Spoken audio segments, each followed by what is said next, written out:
पाकिस्तान और इंडिया की जंग जो है कि आप अगर समझते हैं कि फुल फ्लैज जंग होगी, तो ऐसा तो कोई सीन नहीं है भाई। इसको बहुत दफ़ा पहली दफ़ा मैं कह चुका हूँ।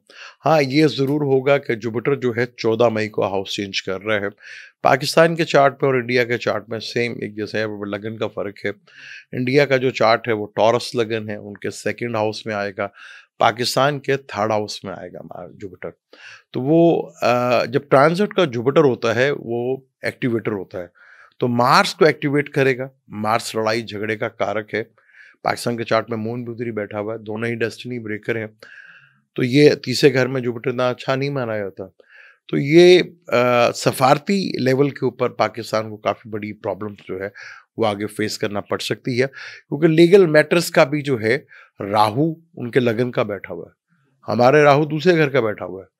तो हम तो सिर्फ सोचते हैं कि पैसा कहाँ से आएगा बाहर से, वो राहु उनके लगन में बैठा है। वो जब भी चीज़ किसी भी चीज़ को पाकिस्तान के साथ जोड़ते हैं तो वो लीगली मैटर्स के साथ जोड़ते हैं।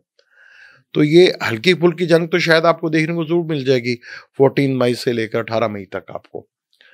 लेकिन वो जो इंटरनेशनल इश्यूज़ को उठा के ले गए हैं और इंटरनेशनल कोर्ट्स के अंदर लेके चले गए हैं इन चीज़ों को, अदालतों के अंदर लेके जो चले गए हैं, वो एक बहुत बड़ी पैनिक की सूरत-ए-हाल पाकिस्तान के लिए बन सकती है।